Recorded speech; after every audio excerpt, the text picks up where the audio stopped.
The dour mood of the prison yard was oppressive to my senses. Agony, despair, hunger, and fear, all overlapping and boiling together in the hot, humid air. Yet, amongst the sea of negative emotions, there was a taste of hope, a drop of defiance, all of it coming from the 16 lone humans who sat in a corner of the yard by themselves. Humans were not like the Metanaxi. Their long, sturdy limbs and hairless skin made them appear almost diseased compared to our frail, furry, hunched physique. The humans softly joked and passed a lit cigarette around their circle, occasionally throwing glances at the heavily armed, crustacean-like Tyrannians that patrolled the catwalks above the courtyard fences. Truth be told, I felt bad for the humans. They were our allies, yes, but they didn't belong here. Even now I could feel it radiating off them. Want, longing, regret, and fear soaked into their bravado like urine into a bedsheet. I found myself mirroring their actions, glancing around at this odd base we'd been imprisoned at. It was strange in more ways than one, this place they kept us. The central courtyard held prisoners, yes, but we never left the central yard. Everywhere else was squat barracks, vehicle yards, a command center, even a small shuttle port that they received supplies from every 7th day. Anti-air batteries bristled from the roofs of every building, manned 27 hours a day, 8 days a week. Every now and then, I spotted Tyrannians in stereosuits entering and exiting a building that they often dragged their Metanaxi prisoners into. They never returned, as far as I could tell. It was haunting. You'd feel their terror, their despair, as they were dragged between those tall double doors, before I would disappear the moment those doors swung closed. Thinking about those doors made me shudder as I instinctively drew closer to the humans, finally overhearing snippets of the stories they swapped around. They talked of friends made, of comrades in arms lost to the Tyrannians, of a time they rescued a downed pilot, who they joked followed them on every deployment, after they got in the air again.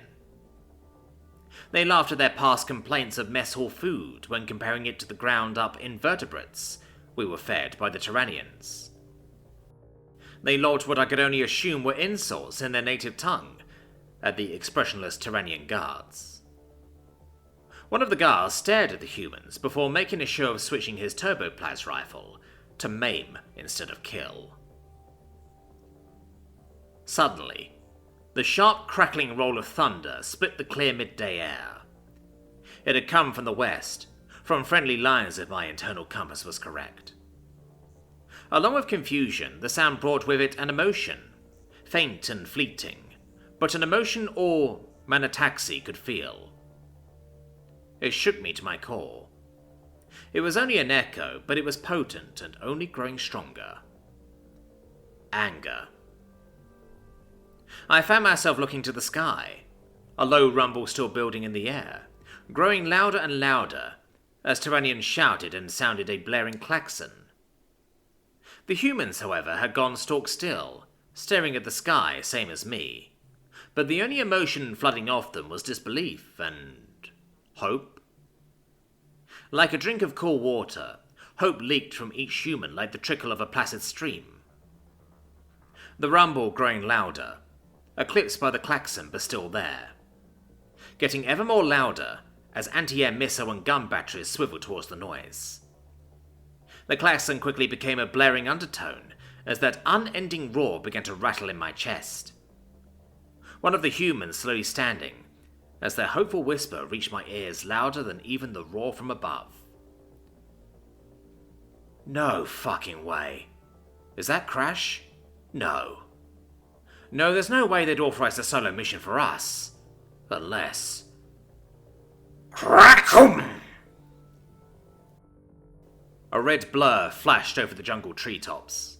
The sonic boom trailing behind it rattled my teeth in my skull, and nearly pushed me to my back as I caught a glimpse of aggressively swept back wings and a teardrop-shaped fuselage. that feeling of anger overwhelming even the strongest of despair, as its very existence seemed to want to rip this camp asunder. The red blur pitched up, soaring straight up into the sky, while remaining in view from the courtyard. The humans had all stood, shouting and hollering before one bellowed out, "Crash, you crazy son of a bitch!" I was confused.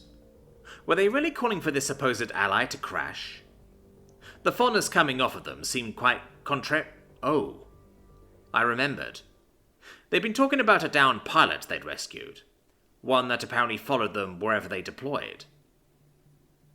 The scream of AA missiles launching shook me from my reverie, as I watched a half-dozen round-nosed missiles streak into the sky after the red blur.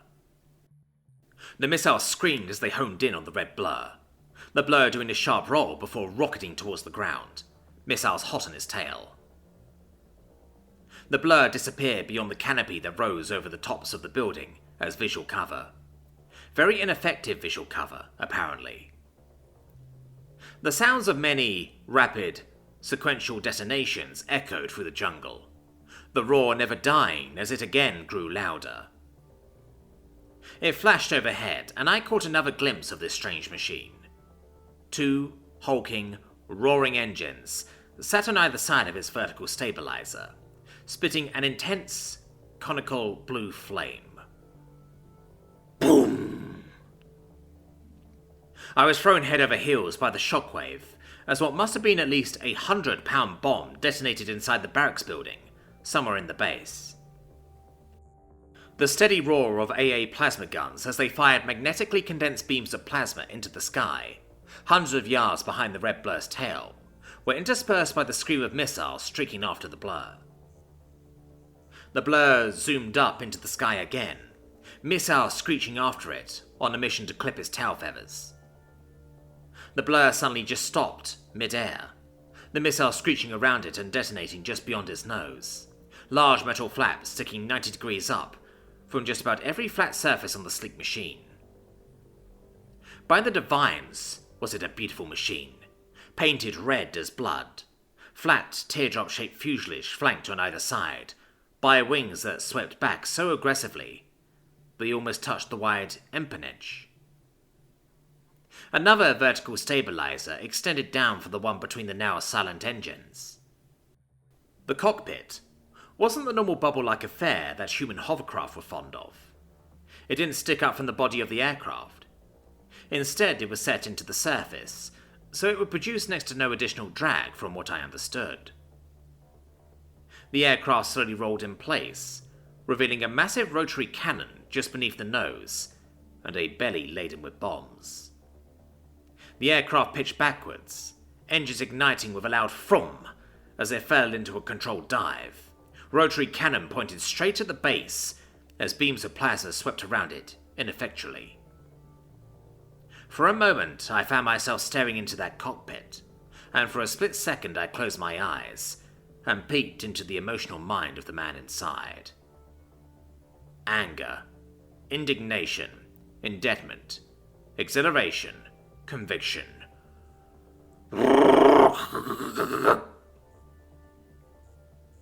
The roar of the massive rotary cannon quickly followed the deafening crackle of hundreds, if not thousands, of explosive rounds, ripped a command center in two.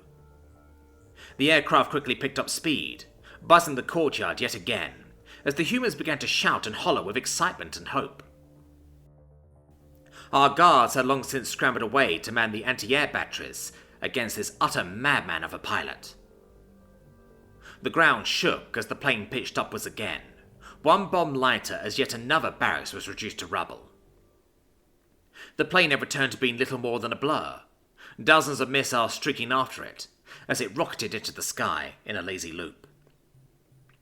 The missiles were so close to hitting the plane as it flew in wide, rapid circles, outpacing the missiles and letting them explode just behind their tail. It grew more intense as more and more missiles arced into the sky, chasing after the plane and its ballsy pilot. However, I wasn't sure if that distinction could be made. The aircraft moved like its own graceful beast, dodging beams of superheated plasma like slalom poles, while at the same time dodging missiles like they were thrown stones. Barracks buildings and vehicle depots going up in flame, and shockwaves each time it passed over the base. Its mighty cannon roaring like a beast of legend, as it ripped even the strongest buildings apart, missiles streaking after it like angry insects. The plane pulled up, intending to gain altitude when a missile broke away from the cluster, accelerating to almost twice its speed as it splashed against the streamlined cockpit in a puff of black smoke. The plane continued to gain altitude as the missiles behind it hit their safety range and detonated. Its engine's marvelous blue flame turning oily and orange as it quickly lost speed for its ascent. The hopeful mood was doused as we all watched the plane begin to tumble back towards the ground, cockpit shattered and smoking. A great deal of despair came from the once ecstatic humans as they watched their comrades start tumbling down to earth. I couldn't believe it. Such a talented, skilled pilot laid low by a lucky lock. I stared hopelessly at the broken cockpit, desperately trying to connect to the emotional mind of the pilot, hoping it might just wake the... Smoke, blaring warnings, whistling wind and pain. So much pain. Hands slack on the controls, the pilot slowly came to, chest cold with terror. Then, those limp hands suddenly clenched around the controls, a hand missing a finger, gripping the control stick as a burnt one clutched the throttle, slamming it forwards as red-tinted vision switched to the thermal and infrared imaging of electronic sensors. A fire burned in the pilot's chest as they wrestled the machine into a level flight. Cockpit speakers screaming over the rushing wind, low altitude, as they grit bloody teeth and pulled up as hard as they could, skimming the treetops. Crackum! The plane ripped the air in two as it flew overhead, trailing smoke as its mighty engines gave their dragon's roar of defiance. The mighty metal beast spitting destruction as two nearby barracks buildings went up in smoke and shockwaves. The plane pitching up and rolling back to flat as its rotary cannon breathed explosive fire onto the building they'd been taking Matanaxi into. The building cracking and ripping apart as the AA batteries on top sympathetically detonated or got thrown off. An AA plasma beam gun crushed a section of the courtyard fencing, freeing us, but none dared leave the courtyard under the watchful eye of the metal beast above. With no more AA to even attempt to threaten it, the beast laid waste to the Terranian base. The shuttleport being the last to go up in flames, as several bombs fell directly on top of it, swiftly followed by a short burst of cannon fire. Terranians sprinted off into the jungle, making guttural vocalizations of pure terror as the metal beast gave chase. The sound of its mighty cannon ripping through the air in short bursts for almost a minute while it was out of view. The next we saw of it, it was flying at half speed overhead. One engine flamed out and spewing smoke as it flew towards friendly lines. The human soldiers didn't miss a beat as they jumped to their feet, running out of the courtyard after their friend, as a loud crash was heard in the distance. I am not ashamed to say that I was sprinting after them.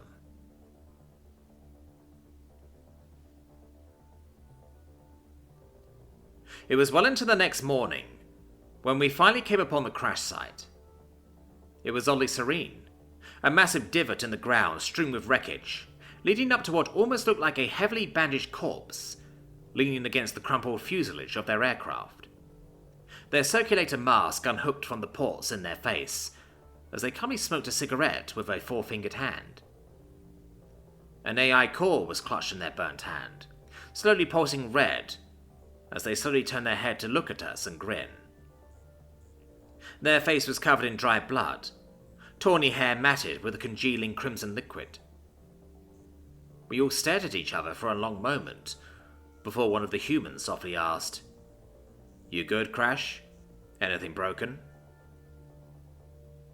As they stepped forward and knelt by the pilot's side, the pilot just cockily laughed and nodded at his leg, hastily splintered with bits of metal from the crash. "Yeah, but I fixed it for you, Doc. Good to see my grunts made it out alive after that shit show." The human just laughed and sat down beside the pilot, who continued to chuckle softly before saying, "I'm totally getting court-martialed for this, but it's worth it." Another human looked at their pilot quizzically before sitting down and producing a cigarette from the pocket of their uniform. "Why's that, Crash?" The pilot smirked and took a long drag off the cigarette before laughing nonchalantly. "Well, I wasn't authorized for this flight mission, so I technically stole a several billion credit piece of equipment and hundreds of thousands worth in ordnance before flying it 200 miles behind enemy lines, bombing the shit out of a base we weren't supposed to find, and then crashing it. A la my call sign. Totally fucking worth it for you guys, though." Crash laughed raucously, the humans chuckling along with him. I found myself approaching the pilot before I could stop myself. I threw myself into a bow, feeling the pilot's carefree attitude like an ocean of peace in my fear-addled brain. "On behalf of me and my people, thank you. You saved many of us this day. We are grateful." I felt the pilot's eyes swivel onto me, and a spark of fondness in their heart, as they calmly patted my shoulder. "No need to bow your head, little red panda guy. I distinctly remember someone infiltrating my mind when I was about to crash and burn. Snapped me awake enough to finish the attack." I looked up, awestruck. I had woken him up. Crash just nodded, and took another drag off his cigarette before beckoning a couple of the other humans over to help him stand. "Anyway, let's go walking. Ugh, I'm going to smell like a corpse by the time we get out of here." I quickly scrambled to my feet, falling in line with the humans as we began the march towards friendly lines. Along the way, I asked for the story behind Crash's willingness to strategically transfer equipment to an alternate location, and his apparent penchant for it. The humans and Crash himself were happy to fill me in. They'd all been deployed to the same sector of a desert planet. Crash was their unit's designated air support.